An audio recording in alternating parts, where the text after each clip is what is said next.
Carl, you know our mate Johnny, he's a Doctor Who fan. Yeah. Do you remember, he bought, the Doctor Who magazine, and he went, to the toilet, and Steve got post-it notes and put geek on every page. And Johnny opened it on the tube, right, and it had geek and everything. And Johnny bought in the new Doctor Who magazine, I think this week's or this month's, right? And they've done the perfect Doctor Who fan, right, what the geek is, right, and it looks exactly like Steve. Alright, don't have a go, Rick. It does. And he went, and I'm gonna try and put it on the website. It's amazing. It's got your hair, glasses, it stands like you, it's sort of dressed like you, and it's only, it's hilarious. And he was, I mean, I'm insulting you now, it sounds like an insult, but if you see it, you'd laugh. Well, Rockbusters, right? Yeah. Right, here we go. Just a little bit annoyed.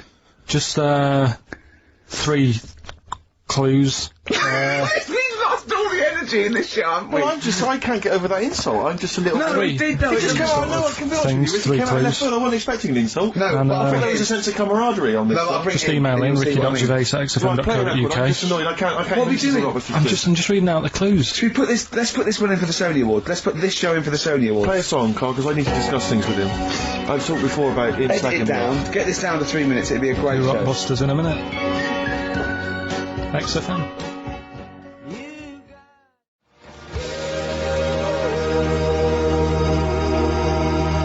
Lonesome Day by Bruce Springsteen from his new album The Rising on XFM 104.9. Ricky Gervais, Steve Merchant, Karl Pilkington.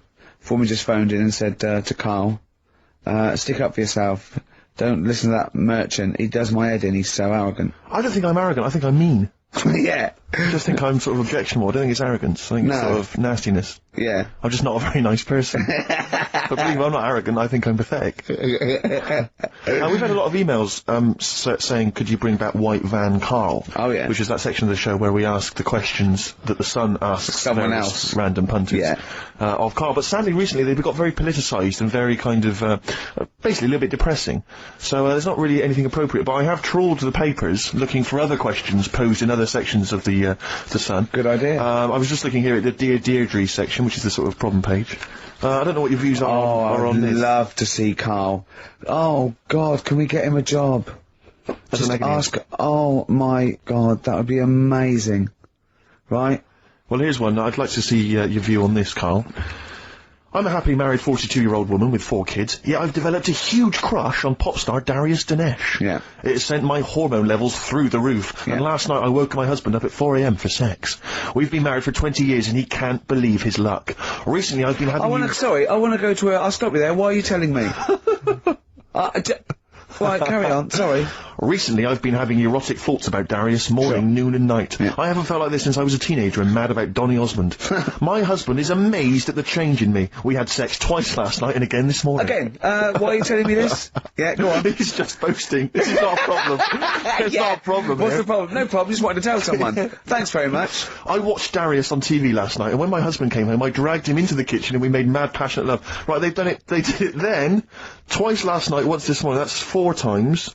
5 times she's mentioned it so far. Yeah. She's doing alright. My husband, this is a great bit. My husband thinks it might be his new moustache.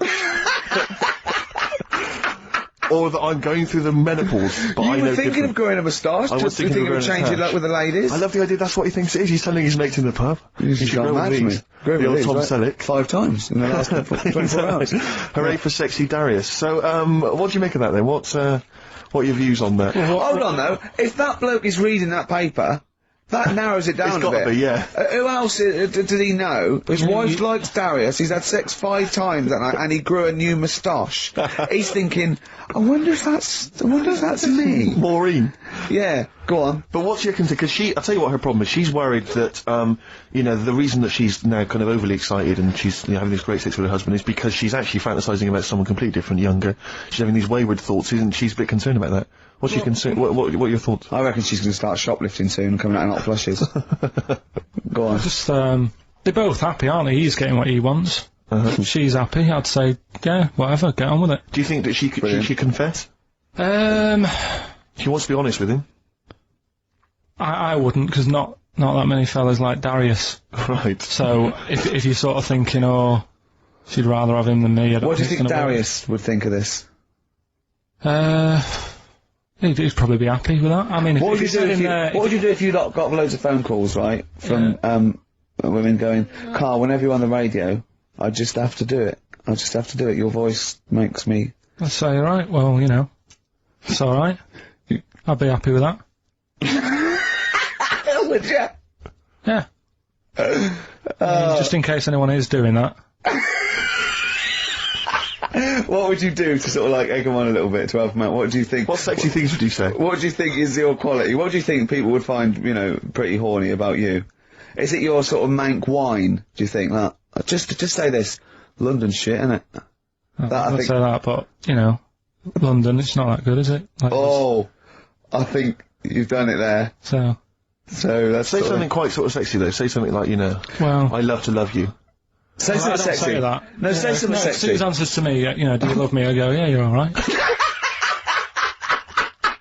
And the thing is, I know that's true. Yeah. I know that's true. That's brilliant. But because one of the things that Deirdre says is that she's wondering if this marriage is going a little bit stale and needs to be freshened up. They need to give a new spice, a new spin to the marriage. What would you do? What advice would you give to spice up, you know, something that they've been married for quite some time? Get 'em, I think get Darius, all Darius things, get David Snedden's new video on the telly. What do you reckon though, Carl? Just treat them. Do you know what I mean? Just surprise them now and again with stuff. That's what I do. It's what you've got those condoms, didn't you, that you got two for So one hang on, what? You've never done that? What? You've surprised Suzanne with what?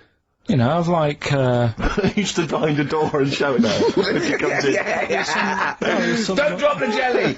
yeah, you know, just the usual stuff. There was some free chocolate delivered to work the other day. I took her a bit of that home. Nice of you, that's really thoughtful. She didn't like dark chocolate, but I said, well, that's a thought.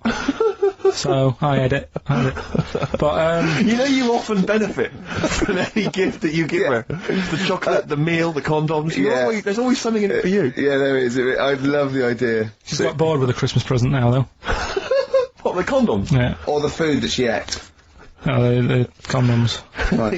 Yeah, she's got tired of filling them with water, throwing them at the passing kids, or putting them on her head and inflating them. I love the idea of asking problems. What do you think of erectile problems? You know that Pele advert? He goes, "Be careful, we haven't got erectile problems. Call this number." What would you do if you're impotent? What would you do? What's the advertising? Just saying, like, you know, if you can't, you know. I haven't seen that. Yeah. Why have they got him doing it? Well, he used to be able to keep it up for hours, the ball, and yeah. What would you do if you... To advertise that? No, if you suddenly couldn't get, you know. What would you do? I don't think it'd bother me now. I know you're 30! What you were talking like you're an 80-year-old. Yeah, but do you know what I mean? You've sort of been there, done that now. It's like the boxing and the dancing that I did. It was good as a kid, and now it's like, take it or leave it. You need to write to Deirdre.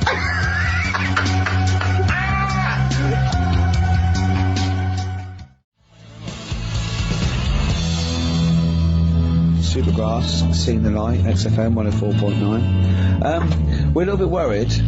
We might have a technical hitch here. We've had no emails, and usually we get loads and loads. So we're worried it's us. Can someone send an email? Well... Yeah, just a test email. Yeah, but we won't know if they have or not. They might just be ignoring us. No one might be listening, Steve, so this isn't proof. I guarantee there's at least one person who would send an email. Maybe if Dickie Anderson's listening, he could do it for us. Anders! Do us a favour for all the pleasure we've given you over the last few years. ricky.gervais@xfm.co.uk. If you haven't heard the Rockbusters, might as well give them out. Well, let's check the email's working before we do Yeah, that. otherwise it's a complete... This whole show has been a sham and a farce and a waste of time. Well, I think they can take that as read. The big topics are like happiness, death, and the first one is marriage and sex and women and all of that. And you meet this guy in Nevada. His name's Vinny, and he's a pickup artist. I mean, he's not after long-term relationship. No. He's after, you know, that every night. But for me, that seems like a nightmare for me. I've never been like that. If you hadn't met Suzanne at that moment, and you had been like this bloke and needing advice about how to meet women, I'd rather not bother. No. It's too much effort. And I think as soon as you've got to put a lot of effort in, I think what's the point? I think you've got to be really at ease. I mean, I've been with Suzanne for 20 years, and some would say, you know, we've got a bit too lackadaisical. Yeah. You know, leaving the toilet door open, or, you know, there's just nothing there. We know each other that well. do you go to the toilet in front of each other? What I mean is, I don't say I'm going, do you want to come and watch? Right. But what I mean is, I don't bother locking the door and sort of wondering about noises and stuff. Okay. Because we've been together for ages, Right. and we know that's what goes on. Right. I want to read out this bit. In the next page, where you're still talking about this guy, you say, don't get me wrong, the sex thing, it's all right, but I'm not a great believer in going at it all night. Get it done, go to sleep, it's not something you should drag out. I think everything needs to have an end, and if the end seems far away, I never watched Lost for the same reason. Sopranos box set, I really like it, but it's massive. You can have too much. So I'd say do it more often, but quicker. And whenever I go to bed, it's normally because I'm knackered. Do you know what I mean? Yeah. By the time I get up there, and we've got a cat now, so that delays things anyway. So even if it was like, oh, maybe tonight's the night, by the time you've got the cat out and locked up and, you know, we've moved into a house, so there's more doors to check. By the time, and more floors, we're not in a flat, we've got stairs. So by the time you get upstairs, I'm out of breath anyway now. And it's kind of like, oh, right, see you tomorrow, I'm shattered. Why no kids? Just don't want, I just don't, I don't know, don't want any kids. You shouldn't just do it for the sake of it, should you? Because that's, you know, that's not right, is it? You know, people always sort of say, oh, you'll regret not having them when you're older, but what about the other way around? What about if you regret having them? We're not sort of all cut out to be parents, are we? It's just not for me. And the thing is, I don't think my genes are that good. You know what I mean? If I was a doctor or something, or I had a really good brain, I'd think, well, those genes need to live on. But mine aren't that good. I mean, I'm in a right state at the moment. Got a bad leg, got a bad foot, bad back. My eyes are bad, I've got to get glasses now. Bald. Do you know what I mean? It's not I'm not a perfect model, really, for life to go on. I'm not that important. So I wouldn't want to wish this on anyone else. I think if I got an urge to have a kid, maybe I'd adopt. That's all right. I think that's the way around it. If I want a kid, there's loads of kids out there that need looking after. I'd adopt one. That'd be that. And the good thing with that is, if he turns out to be a bit of a nutter, I can sort of say to people, oh, he's not mine. So in a way, I'm distancing myself from him anyway, which is quite good. So that's what I'd do. And he'd also have a name already, wouldn't he, when you adopt? Which is a big sort of pain in the arse thing you have to do, isn't it? The amount of people that have kids and they go, oh, we're thinking about the name. It goes on for ages. And then it's a big news when they reveal it and all that. At least with adopting a kid, he comes with it, it's done. Because they're getting sillier and sillier, aren't they, kids' names? Really struggling. I don't know what it is. I don't know if it's because maybe it is that thing on Skype and all that. If you join Skype and you put your own name in, it's already taken. Maybe people are getting more and more ridiculous just so the kid can have a Skype name that isn't taken. So they're just coming up with odd fruit names and stuff like that. They sound like Japanese cars, some of these sort of names people come up with. So I think adoption is the way forward if I wanted a kid. But I don't, so I'm not worrying about it. So that was me there, just crying. It sort of works. I think people, I don't know, they're fascinated by people crying now, aren't they? That will work, that, I think. You can't watch any programme these days without seeing someone crying, can you? No matter what it is, whether it's a DIY programme, just any programme. If you see a promo for a film, a TV programme, there's always a clip of someone crying, because we like to see people crying, so that's why we've put it on the cover. We love a crier. That used to be a saying, didn't it, that people like a trier? It's not, it's people like a crier now. That's what you've got to do to get attention. Scrike, cry your eyes out. People, it shows us, I suppose it shows a weakness, and people like to see a weakness in people. Like Andy Murray, innit? That tennis player, everybody hated him. Oh, he's miserable. As soon as he started crying because he lost, oh, I'll try my best, everyone loved him. Country suddenly, they went from not liking him to loving him. So that's what I'm trying to do there. I'm not really crying, but it might con a few people going, oh, he has got a heart. He does get upset. This guy in LA who's done a lot of stuff to his body, that's a result of a lot of plastic surgery and liposuction and... 120 procedures. Yeah. About what did he say? It's about $150,000 worth of work. I'm quite impressed with the fact that you don't care. You're happy to stand there posing with your top off. And let's face it, you haven't got the best body known to man. It's not a bad one. No, it's fine. It works. Yeah. But I understand that any women watching this wouldn't go, oh, look at him.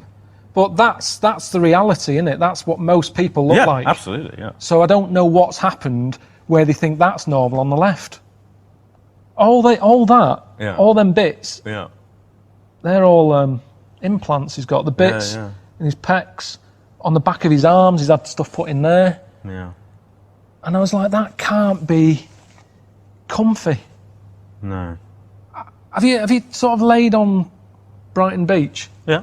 It's Pebbly Beach, isn't it? Yeah, I used to live in Brighton. Yeah. And it's not nice, is it, really? It's bumpy. It's annoying, yeah. And that's what I imagine it would be like for him to lie down at night, because he's not lying on his own bits. Right, it's all lumps of stuff. But honestly, the lengths people go to, he was telling me about how people have the ball sack. Yes. The testicle. Crack. Not just that anymore. Oh, what do they have now? Ironed. Oh, what? Oh, really?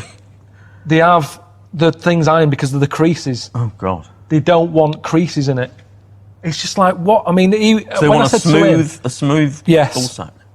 And again, I was saying they're not, lines on your face. It's about expression. It's about showing feeling. I don't know why your testicle. What's the proper word for it? Scrotal sack, maybe? Is it? Something like that, yeah. The scrotal sack. Scrotum, isn't it? Your scrotum. Yeah. It's got wrinkly, lines yeah. on it. Yeah, what's that? I mean, they're not worry lines, are they? No. I don't know what they're there for. I suppose it's to give it a bit of movement. But at the end of the day, they've been like that for thousands, millions of years or whatever. Don't worry about it. So in the final chapter on death, you go to Accra, is that right? And you kind of... Accra in Ghana, Accra. And this woman's died, this kind of local figure. Over there, death is like the biggest bit of your life. It's almost like you spend more money on your funeral than anything else in your life, more than your wedding, more than you sending your kids to school and everything. That's what life's about, having a brilliant send-off. And it's healthier to have that attitude, I think. And I don't know, I mean, I think I am pretty good knowing that, I know that I'm going to die, and I'm pretty good at accepting it. And for me, that's what makes life good, really, knowing that it's going to end. When I was a kid, Pac-Man was a massive game. Kids watching this, they'll go, what's Pac-Man? But it's a game, innit, where it's a man eating like that. And it makes its way around a maze eating. In fact, here's a little... This is interesting. Oh, yeah. Can you remember the noise of Pac-Man as it's going round? I don't think I can, no, go on. Put your finger in your ear and push it in and out. Oh, yeah. That's the noise. Oh, yeah, you're right. That's what it's based on, I think. Is it? Yeah. That's brilliant. But anyway, so Pac-Man is just being chased about by ghosts, and you've got to run away from the ghost, haven't you? And, that's kind of his life. And you get 3 lives. But when I was a kid, I typed in a code. Oh, yeah, yeah. That meant I'd have everlasting lives. Yeah. And even then, I remember I played it for, 45 minutes before I got bored of endless amount of lives. But that was a point, I think, when it made me realise that living forever isn't all that. Because for Pac-Man, I think his most happiest time was when the game was over. It wasn't being chased anymore. His whole life was spent being chased, a bit like life's are for us in a way, and it's always someone mithering you for something, and he got in the corner and he had that tablet, and that made him happy for, a few seconds. And again, that's like human life, innit? You might sort of have holiday or something, and that lasts a week, and then it runs out, and then you're back to being chased about. And it was that fact that, he was lasting forever. I worked it out then. So if you could have a cheat code... For life, don't do it. X-Wade there. Indeed. I think their second or third single. Brilliant. All the way back. 10 years ago. Absolutely. You know what I mean? Metal Mickey on XFM 104.9. Was it 10 years ago? Must have been, mustn't it? Wow. I think, was Drowners 91? I think so. Crumbs. Yeah. Go on. Right. Go on then, Carl. Second one then. This is a bit easier, but I still think it's a good one. So this is, we should explain what this is if you just tuned in. It's one of those stupid lateral thinking problems. That Carl himself has created. Yeah, that was his homework. Right, this one. It's a fella He has a normal day, doing stuff. Nothing wrong with him. Right? And It's the twist in the tale. It's just like Tales of the Unexpected. Just a normal day, nothing wrong with him. Hold on, though, he's got the legs of a fish. Go on. So, that's what he's been hiding his legs. so Go on. he does his The normal... legs of a fish. Sorry, Carl, carry on. He has his working day and that, Yeah. and then he gets a bit tired. Goes to bed. He puts the light on, leaves it on, goes to bed. Oh. That's crazy. That's mental. I can't think what's happened. Anyway, here's Radiohead. Right, okay. Why? The question is, why does he put the light on when So he's a going man, to bed? he's had a normal day, he's come home from work. Is that right, he's come home from work or he's not been working, he's just been out? no, it's been working and stuff, I think. You think? You've made it up, Carl, you can decide. So is the question is, why has he put the light on when he's asleep? There's a reason that he's put the light on when he's asleep. Has he gone to No, sleep? no, Carl, don't shrug. You're meant to answer these questions. He put the light on before he went to bed. Yeah, and the question And you're he's asking gone me to is sleep, why? What's the scenario? And the light's on and Yeah. that, but he's gone to sleep. Yeah. He started reading and then he fell asleep. No. Did he intentionally, for some reason, put the light on? Every night. It's mad. Sounds mad.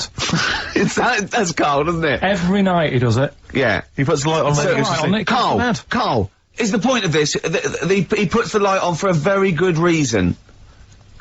Not for us, but for some people. He's blind and it's always been on, and he thinks he's turning it off, but it was on in the day, and he thinks he's turning it off, but he's turning it on because he's No, blind. that'd be stupid. That works. No, that works great, Rick. Yeah. Thank you, Carl. So you've got to come up with Hang on. If What? you're blind, why would you put a light on?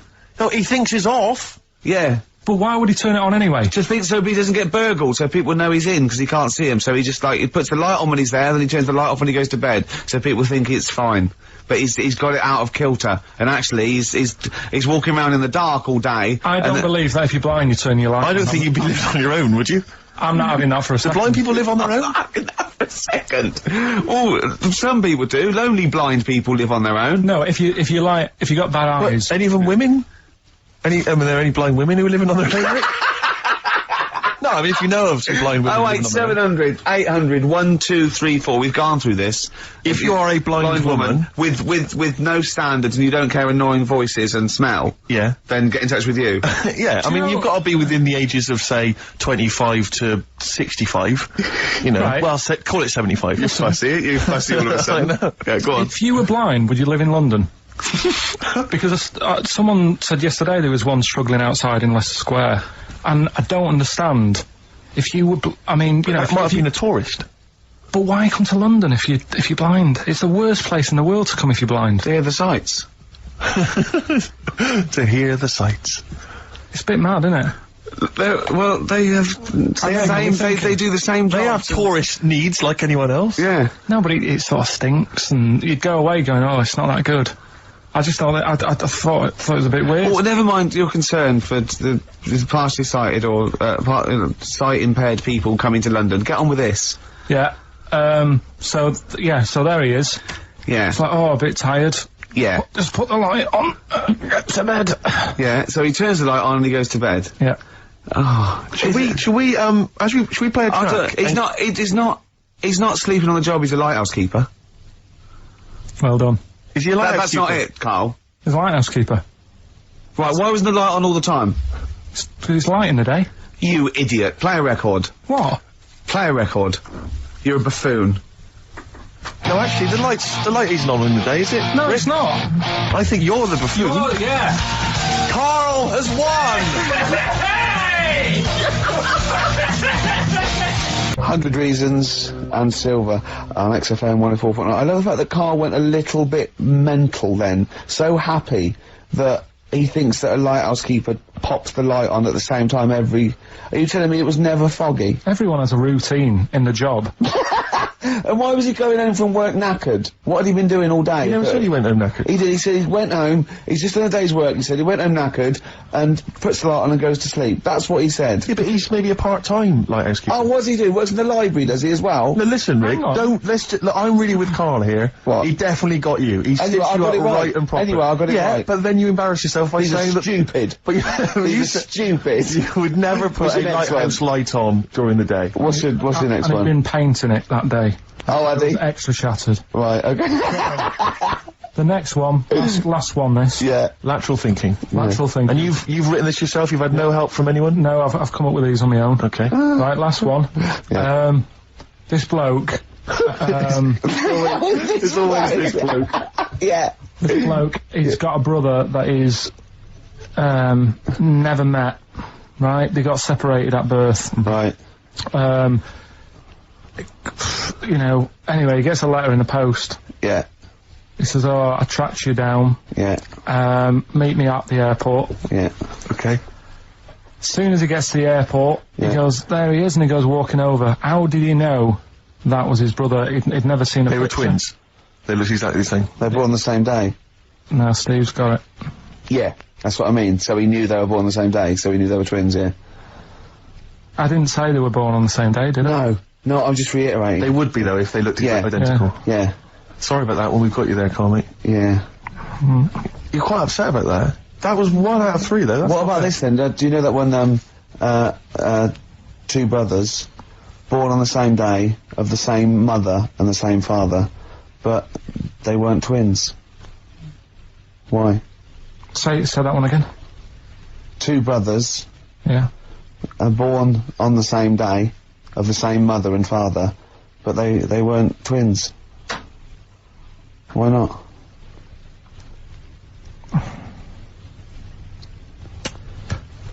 This is good radio. You see, the problem is I heard you saying to Steve, I'm going to do that one about the shark in the pool, so I'm trying to think. This has nothing to do with that one, though, is it? Clearly. Give him the answer, Rick. The answer is they were two of triplets. Right. I had another brother. So do you want to do the one about the shark in the Yeah, go swimming on. pool? Yeah. Okay. A bloke, just in his swimming trunks, walks into a swimming pool full of man-eating sharks. He walks around for a bit and slowly gets out the other side, and he's not bitten or anything. Why not? Because they'd already eaten. No, they're starving hungry. He walked through the water. Yeah. It wasn't like a bridge. No, he actually was in the water, soaking wet, with sharks. He had like a metal suit on. No, naked apart from his swimming trunks. There were real sharks. Real sharks. Swimming about. They Swimming were about, man-eating, starving. hungry, They yeah. were really hungry. Yeah. This fella gets into the same pool. Yeah, It's the same pool. exactly. He walks right. He gets in the steps. Yeah. He walks down. He walks Yeah, across. yeah, He's in the water. yeah, Up to his neck. yeah, And the sharks are near him. yeah, they're attacking him.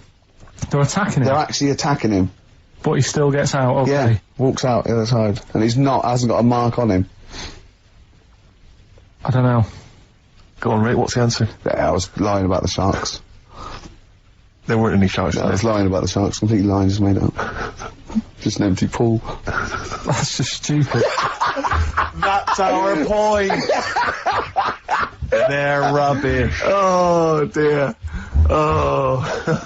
Oh dear. Rubbish. Look at his face! He's so offended. Oh, offended and confused. Come on, play a song. No, go on then. Good Fortune, PJ Harvey on XFM 104.9. I'm Ricky Gervais, obviously. Steve, Carl. I've got a real one for you. This is a logic question, not a stupid one. Just very quickly. Go on. 10 black balls in a bag and 10 white balls in a bag. Yeah. How many balls do you have to pull out to ensure you've got a pair of the same colour? Well, what's stopping you putting your hand in and pulling out? Jesus. For Because I asked for the minimum number. So how many do you have to pull out to ensure you've got a pair? That doesn't say all of them, that'll Right, ensure it. no, What's the minimum number you have to pull out? 11. Because if the Why do you need 11? What? Because No, go on. there's 10 black balls, 10 white balls, yeah? Yeah. Say if you're, for some reason, you pulled out all the 10 black balls. Yeah. Right? Yeah. You'd have a pair, wouldn't you? You'd have a pair. After the first two. Yeah. So what's the minimum number you have to pull out to ensure... Two. No, because you might pull a white one and a black one. Yeah, but... I don't understand what you're saying. Sometimes I get that impression. The way you look at me like Helen from Big Brother. Yeah, but I've always assumed that. Look, right. What's the minimum number you have to pull out to ensure you have 2 of the same colour? 3. Yes. Yeah. Yeah, that's good. Yeah. Yeah. You can use that one. Yeah. That's a good one. So what's the minimum number you have to pull out to ensure you have 4 of the same colour? Oh, God. 8. Was that a guess? I don't know. I understand the first one. We've done it now. Okay, alright, we'll leave it there. That's good.